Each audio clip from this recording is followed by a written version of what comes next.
Welcome, everybody. A little loud there. Thanks, everyone, for coming.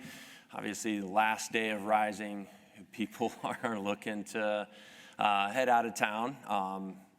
Definitely a long time. Hopefully, you've all gotten a lot of opportunity to explore Workday, regardless of whether you're live on HCM, looking to go with financials, you're looking to do a full platform, et cetera. But we're here to share some good information about a success story that we had last year with Bright Horizons. So it's about, what do you need to build a strong foundation for your finance transformation with Workday?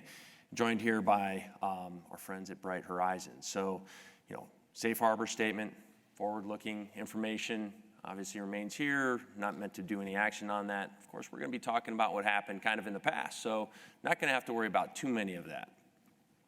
So I'm Aaron Miles. I'm National Vice President responsible for our financials and adaptive practice at Collaborative. I've been in the ecosystem almost 9 years. I started as a consultant doing implementations in a variety of industries and have moved up for different responsibilities.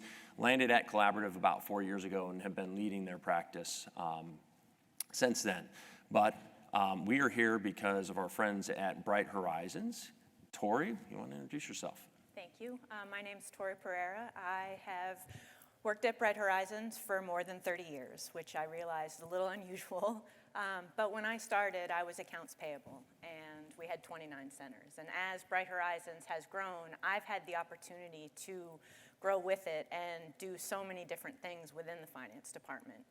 I was a functional user for many, many years. I know what it's like to have data dumped into Excel and to have to create reports from that. And I know what it's like to have complicated system processes just to get your data from a subledger into the general ledger. In my current role, I still sit within accounting. I support our end users for Workday, and I'm also a security admin and business process admin for finance and a report writer. I think I get to do all the fun stuff. And you have a very important role at Bright Horizons. All right.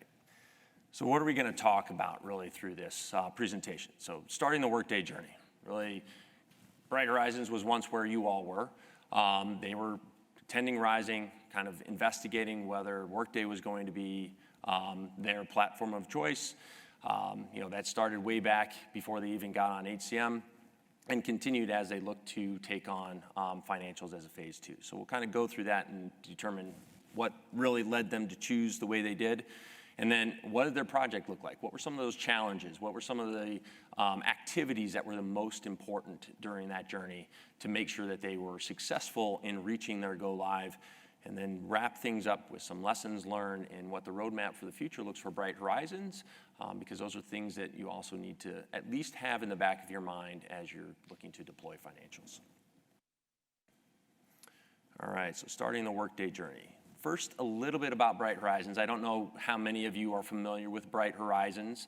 I am. I have my youngest child is at Bright Horizons Center in Chicago area, but they are the world's leading provider of employer-sponsored childcare and early education. They are a global organization, so they have locations in the U.S., UK, Australia, Netherlands, India, and also have centers in Canada. 32,000 employees globally. So you can imagine all of those caretakers in all of those centers across the world, 1,000 centers that support about 1,300 employers globally. They went live on Workday HCM and payroll back in 2013. So after a time of stabilization and things, they started kind of considering, okay, we need to get off of PeopleSoft, which is their legacy financial system, and what is this going to look like? They started attending Rising specifically for that, and I believe Tori came to her first Rising in 2019, which was the last Rising we had in person. So anything I left out there, Tori? It's a great place to work. All right. Okay, so selection of ERP. Definitely a lot of things that went into this, similar things that you guys are considering. Can you go over exactly what you were looking to accomplish when you started looking at Workday? So for us, PeopleSoft was just no longer meeting the business need. We had to upgrade every 18 to 24 months just to stay on support, and we're customized. So those aren't easy upgrades. Our end non-finance users did not have access to PeopleSoft. It's inside the firewall. And we wanted them to be able to self-service their financial information for whatever system we went to. We already have Workday, so it seemed like that would be an easy transition. Whatever system we went with had to grow with us and had to innovate and provide new efficiencies. All these upgrades that we were doing in PeopleSoft weren't adding anything new. We're still closing the books in 2020 the same way we were closing them in 1999. A few of us had attended Rising, and it's such a great experience to be here and to talk to other users and attend sessions like this, and just, there's so much to learn, and it's just so much to soak up. Bright Horizons knew we wanted a first-class system, and we saw demos from all the major players, and they had some fancy bells and whistles, but when you look at them, really it's just a coat of paint on the same old processes. Nothing was different. We did not want a lift and shift implementation. We wanted to transform the way we were closing our books and our reporting. And we needed an implementation partner that was going to challenge us to make those decisions and help guide us through the changes that we needed to make. The FDM readiness exercise that we did with Collaborative really helped us and not only showed us what Workday could do for our reporting, but also that Collaborative took the time to understand our business and help us understand that. That was really a big driver for us. Yeah, for sure. And you mentioned that you have a lot of customized solutions within your business, but Workday was still able to replace some of the other solutions that you had and that weren't the customized pieces. What were we able to replace for you? We replaced Concur for expense reporting. We moved that into Workday. And while we didn't replace one of our accounts payable imaging systems, we did move the approvals into Workday, and that completely streamlined that process. Right. So, everyone's going to have a little bit different IT landscape out there. Maybe you're able to replace more systems with Workday than others. From the commercial side, sometimes you have a lot of specialized systems, especially managing your revenue and things that control that bit. Whether you're with higher ed, whether you're with a grocer or any other type of business that you're going to have out there, we're able to kind of create some great mappings for that, and that is something that Workday works with you on at the initial stages, and we cement as we go through the deployment. There's going to be puts and takes as we go through the deployment on integrations that are going to make sense at each and every time. So, all right, so now we know why they're looking and kind of what that process was going to look like for them. Can you tell us why you chose? We chose Workday for one global financial system. The data lives once. Transactions are available immediately when they're approved. You don't have to wait a week for data to be pulled from the subledger into the general ledger so you can report on that. Same thing with translations. You don't have to run a process to populate a table to then run a report from. It's just live. It lives there. We had heard from other customers that they were supporting Workday from within the finance department, and that was important to us. We lean on IT for integration support, but the bulk of support for our end users is through the team that I'm on in finance. And our impression of Workday was that it was going to keep changing and adapting, and the brainstorms that are on Community, how that's rolled into releases. Workday really listens to their customers and tries and stays up to date. We chose Collaborative because they seemed most in tune with what we wanted to do. Again, that FDM readiness exercise really helped us see that Collaborative was the right partner for us to move forward with.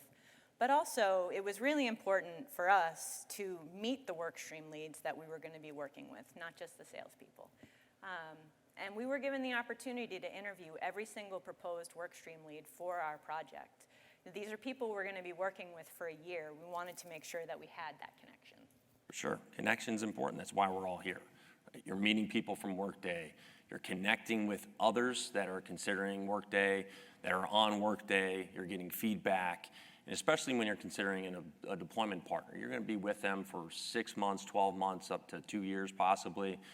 depending upon your roadmap for adoption.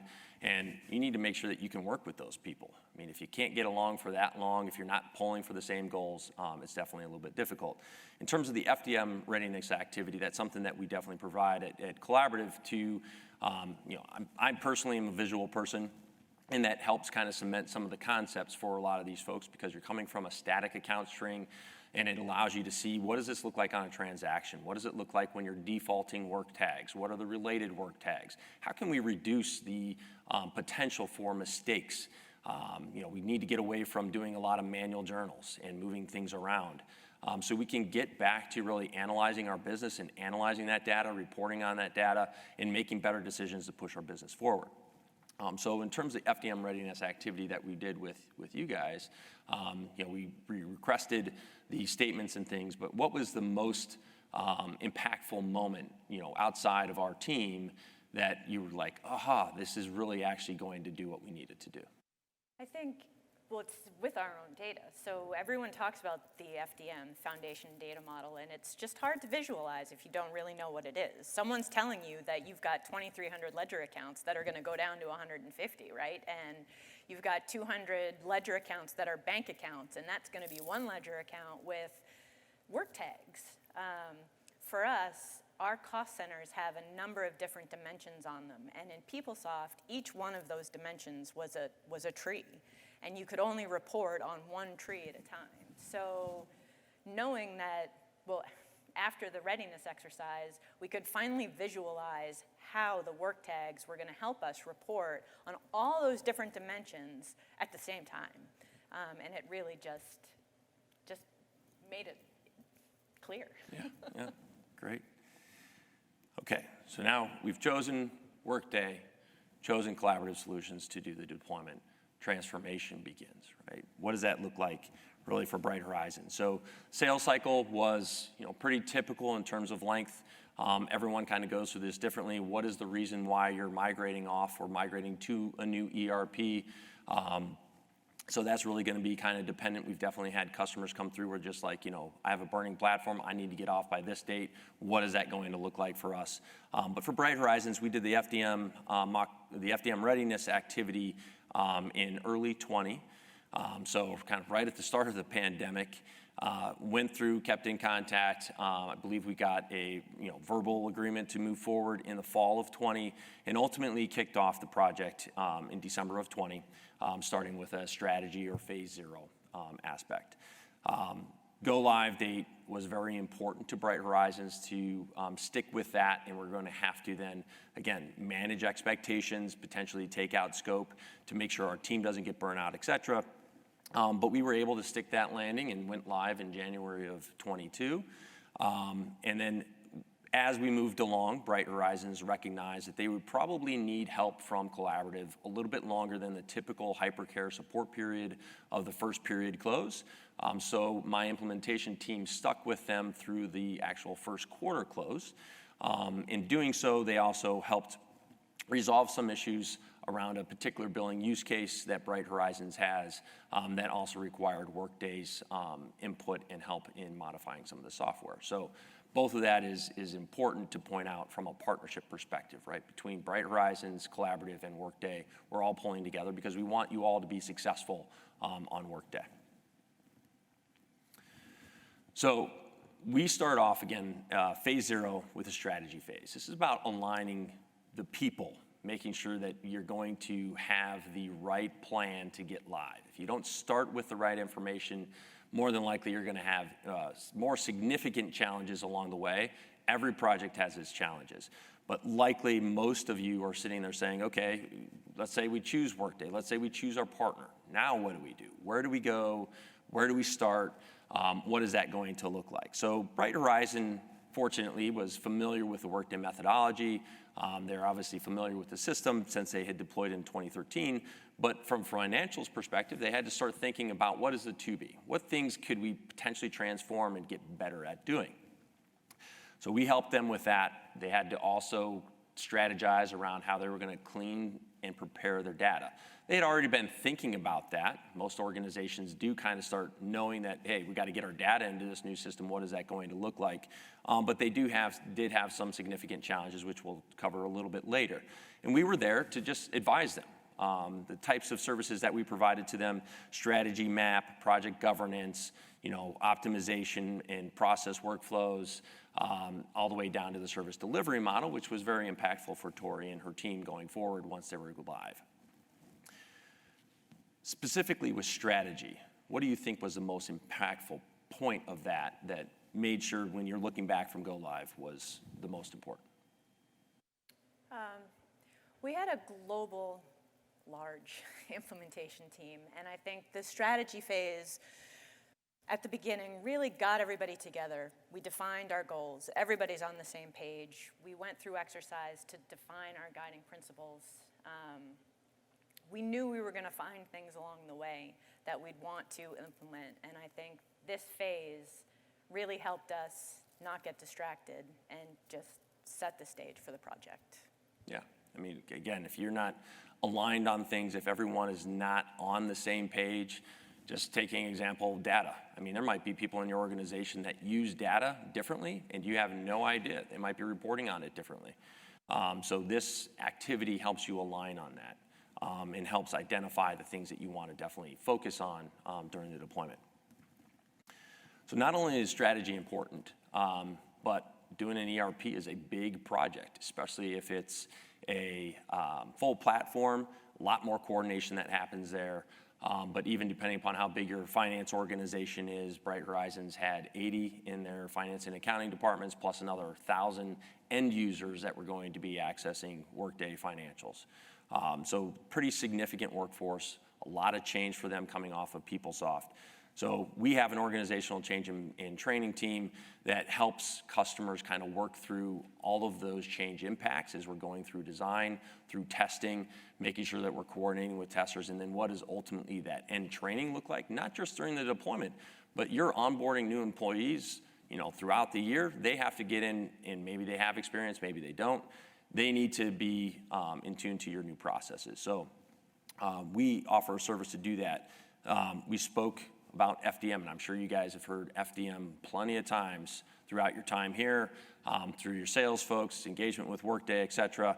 And that's a big transformation. Again, going from a static code block for whenever you want to code a new expense to having flexible work tags and organizations that you can drive security, you can drive business process routing, you can drive different reports, you can segregate reports for different people. But it is still conceptually hard to go from a vertical concept more to a horizontal that looks a little bit like a slot machine that you can modify. Next, you need to find change champions. So I'd say Tori, in my experience in 9 years of doing this, is one of the biggest change champions out there, and her team feels the same, right? That was driven by basically all the things that they had to do in PeopleSoft that was really just causing consternation across the organization, and they needed to try and get out of that. So finding those change champions to help the rest of the group really kind of get on board, help support them, because everyone's going to be stretched doing things that they, in addition to their day jobs. So they really have to be there to drive that change with them. Lastly, what does this training strategy look like? We need to get testers in there. How do we train the testers, let alone how do we continue to train the end users at the end of it?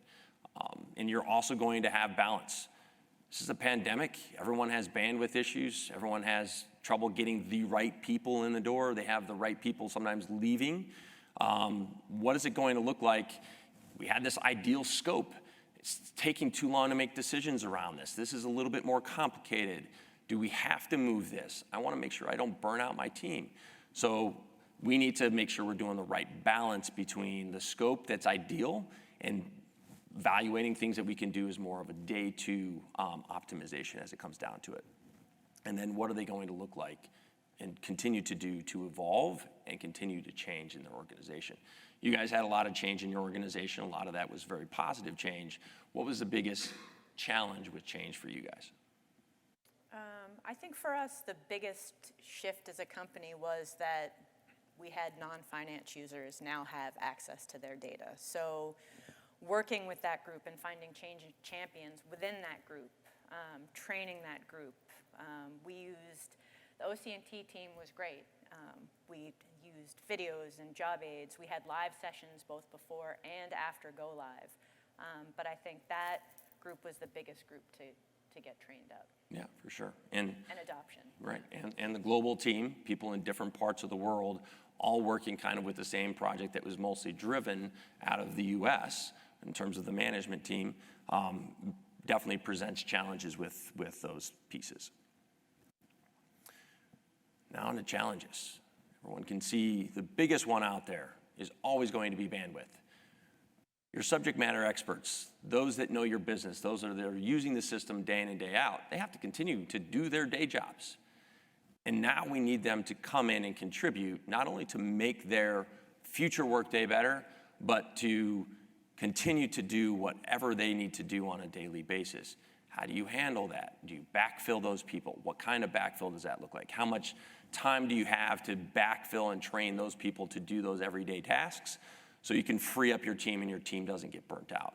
Depending upon the motivation for getting off your platform, maybe your team is okay stretching it a little bit. Most teams, the entire team is not going to be, so you definitely need to make sure you're considering how you are going to deal with that problem with bandwidth. For Bright Horizons, they were consensus driven. It's very important for their culture to have a lot of input. Everyone needs to feel heard, but sometimes that can delay or extend the timeline for getting a decision. You're in a deployment. We're talking a year deployment here. To get live, go live was one of the most important factors that they had for their organization. Pushing was not really an option because of the impacts that it would have downstream for them. So they really needed to find a way to stick with consensus, but how do we get to those decisions a little bit faster? Global operational differences. Even though they're all in the same industry, their businesses are all the similar type of model, they are not all run the same. There's different statutory requirements, operational requirements across the globe. And we needed to get all of that input into our design and make sure everyone was happy, going back to consensus driven. And that was very challenging, let alone the time zone differences, let alone didn't have travel budget to fly people places, let alone it was during a pandemic, et cetera. Scope creep and timeline, very common. We see that out there all the time. As you're going through the sales process, you're really excited about Workday. I want to have everything that I'm seeing here. I want to basically have financials. I want accounting center. I want adaptive. I got Prism use cases. Let's just go ahead and do it all. You're going to come down to it, and you're going to start to realize as you're going through the planning process, we can't have it all. What can we do? What systems do we have to get off of? What systems can we keep going? And what does that roadmap look like? And you should start considering what that roadmap looks like as soon as you pull stuff out of scope. Disparate systems. For Bright Horizons, they had 3 different AP systems that they had to integrate because of their global organization, back to the different operational differences. Data conversion, customer contracts were all in PDFs. It was not necessarily an easy tool to pull out information out of PDFs.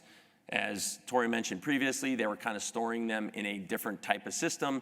So we're looking to get those into Workday. How do we do that? We helped devise a strategy to accomplish that.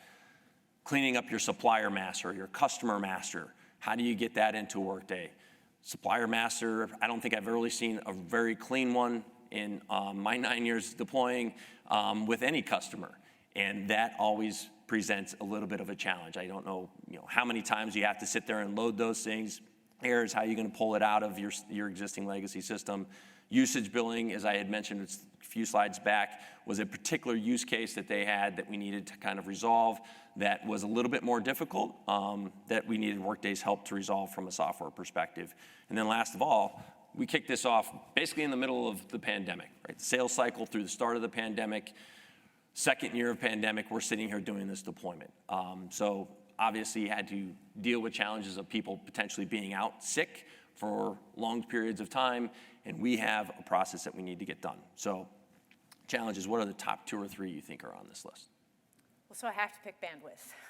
We knew bandwidth was going to be an issue or a challenge before the project started, and we debated whether to add staff or not. But hiring and training a team is just a different challenge, right? The team that was working on the implementation were more senior, experienced members of the accounting department. So we put a call out to members of accounting that weren't part of the day-to-day project and asked them to help out and step up and learn something new that can help them ultimately advance their career. And they did. But also, as Aaron mentioned, I think there were so many of us that were so excited to finally be rid of PeopleSoft and moving towards Workday that maybe that just helped make it a little bit easier. Scope creep and timeline. We had to meet our January 1st date. We couldn't let it slip. And I think that strategy phase that Aaron talked about earlier really did help keep us focused, and we didn't get distracted, and we pushed things to a day 2 list. And we hit our mark. And then lastly, data conversion. We didn't have a source system for contracts, so they were keyed from PDFs. But also the supplier conversion. You hear clean up your data before you start your project, and we tried. We did an exercise where we cleaned up suppliers, but it wasn't enough. And we had to do another cleanup exercise during the project, which really just added stress to the team. Right. Yeah, and I think, kind of going back to the first point about bandwidth, it's important to look at these challenges and say, that doesn't necessarily have to be a bad thing. Bandwidth could potentially give an opportunity for your organization to stand up, step up, take initiative, and grow. So try and use that as a way to keep your team motivated. All right, so now let's talk about success. We're at Go Live. So we went live January 1st of this year. We have one global financial system, and we have a strong global team. A year and a half ago, our accounts payable department in the US didn't necessarily know the accounts payable department in the UK, but after working together for the last year, we've got strong connections globally now. That's a big win for us. Our end users have access, the non-finance users have access to their financial information. They can log in and run their P&L and drill down to the accounts payable invoice and see where it is. We're still here to answer questions, but they can get answers quickly on their own, and it's just such a better user experience. And then streamlined processes and reporting. The way that we can slice and dice our data through those dimensions is really just amazing. And reporting time alone. In PeopleSoft, we had one report that took longer than an hour to run. In Workday, it runs in less than 5 minutes. That's global translated report. And then once you have that report, you don't have to run 4 other reports to analyze the data in that report. It's all there. You just run different drills and slices on it, and it's just so easy to analyze. It's super exciting. Bright Horizons now has a world-class system. Yeah, I think, as you're considering platforms, if you're considering other platforms in addition to Workday, right, consider what is that going to look like with those customizations, right? Some of the other competitors out there, highly customized system, when they do updates and upgrades, it creates issues. We're talking going from, for Bright Horizons, an hour to run a report. You imagine that people probably go out there, okay, I need to run this report. They get busy doing something else. They come back 5 hours later and maybe something happened with the report and they're like, I got to try and run it again. And then they got to run a bunch of supporting documents out there, and maybe they waste a day or two. That data becomes stale as soon as you report it, basically. And so being able to run it in 3 minutes, being able to drill back if there's issues or changes that you need to investigate is a huge time saver and a big ROI for Workday in general. Again, it goes back to making sure you set up that foundation appropriately, and then you will have the power at your fingertips. All right, now we're live. January of 22, been live for almost 10 months now. Stabilization period is kind of, starting to simmer down a little bit. You're considering some new updates. But what were some of the lessons learned from deployment? For Bright Horizons, Big Bang was absolutely the way to go. January 1st, we went live with all work streams, all geographies, and as I mentioned, we've got a strong global team, and we're done. It was a really busy year, but we don't have to now start to layer on one of the other geographies on top of something we've already done and have that same implementation team moving from project to project. It's just, we're there and we're reaping the benefits. Security was a challenge for us for a couple reasons. First, we already had Workday for HR, so we had a security team. The decision internally whether or not to grant finance elevated access to that just took a little while. But each work stream was doing their own security. There was no one looking at it holistically. So when we went live in January, we did have some gaps that we had to scramble to fill. Security for us should have been a work stream. Reporting was a work stream, and we did that right. Everybody says, don't leave your reporting until the end. Make sure you have your reports created, and we heeded that advice. We had users trained, ready to go, creating reports throughout the project. And the result is we went live with a large number of our reports created. So we're tweaking reports in January as opposed to scrambling and creating them from scratch. And then the only other thing that we didn't talk about was our banking work stream. We didn't have traditional banking in PeopleSoft. Our treasury team was using an offline system. So moving that into Workday, that was a treasury work stream. What we didn't realize was accounts payable settlements and customer deposits were also included in that work stream. And that was something that treasury didn't have experience with. Someone from accounting should have led this work stream, and we did change that mid-project. But if we had to do this again, I think we would start that differently. Yeah, for sure. So a couple extra items. So reporting. When we're talking about reporting, we're not talking, you take your entire list of reports and you say, we need all of these reports in Workday, right? We're talking about, okay, let's identify the primary reports that we need. A lot of reports, are quite a few reporting objects within Workday, and a lot of reports are delivered. So what we typically see is that we just need to do a little bit of tweaks. Maybe we need to add some columns or some rows to those things. Of course, your financial statements are going to be custom-built reports that are out there based on your FDM. So take a pragmatic approach to reporting. When we're talking about reporting, it should be your primary reports. You can always expand on that. But typically in your legacy system, people have built out a bunch of stuff because they didn't know that there were these other reports over there that might get them better information or better data. And then definitely making sure you have the right people in the room. We talked about subject matter experts. They need to be in the room and are driving the decisions. But ultimately, with your deployment partner, you should be two in a box. Those people need to be meeting on a regular basis. Those people are the ones kind of talking about the use cases, the potential solutions for those, and making those decisions. You need to empower your people to do that. To make sure that the project kind of stays on track. I've seen too many projects that get delayed because of that, because there's many downstream impacts to that. If you take too long to really determine what's important from a FDM perspective, well, that's going to delay your data conversion. And data conversion is big for customers. That is probably close to the number one reason I see most projects get delayed or have to push from a timeline perspective. So get a handle on your data, which you can do in a strategy phase 0 approach. Make sure that you're ready to make decisions about the transformation you want to see in FDM. If I could just jump back to reporting too, I'm not sure. In Workday, there are a ton of delivered reports too, and they actually work. In PeopleSoft, none of the delivered reports seem to work. So when someone asked for a report, it was sort of like you just assumed you had to create it from scratch. So I want to add, a lot of the reports that we had in PeopleSoft were actually delivered reports. Yeah, that's a good point. All right, what's next for Bright Horizons and the roadmap for your future? We had a pretty busy first quarter, and having collaborative there with that hypercare and our implementation team was a huge help and just really helped get us through that little bit less anxiety. Now that things are starting to settle down, we want to look at the releases and implement that are coming out and start to use Prism for some of our use cases that we had to push to the end of the project. And the other day 2 enhancements that I mentioned that we're starting to go through now and implement.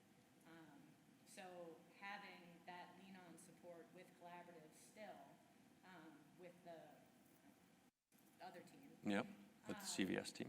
Is just going to help us continue to be successful. Yep, and that's what we're there to support. We do offer what we call continued value services, which is post-production support team that can be there in every level that you need, whether that's break, fix, ticket support, or deploying additional optimization activities out there, building out new dashboards that you might want to see and get better information at the end of the day. So that concludes our presentation. Hopefully you found a lot of the information helpful. We do have some time left over here if anyone has some questions. If you do have some questions, we just ask that you come up and speak into the mic because this is being recorded, and others that weren't able to attend today would probably like to hear your questions. Are there any questions? No? Okay, great. Well, again, I think we have some materials as you head out from our marketing team for Collaborative. If there's any questions that you might have as you consider Workday, financials, please don't hesitate to reach out. We're definitely here to make sure that regardless of who you choose for a partner, that you have a positive experience with Workday. It just makes the ecosystem that much better. Thank you, everyone.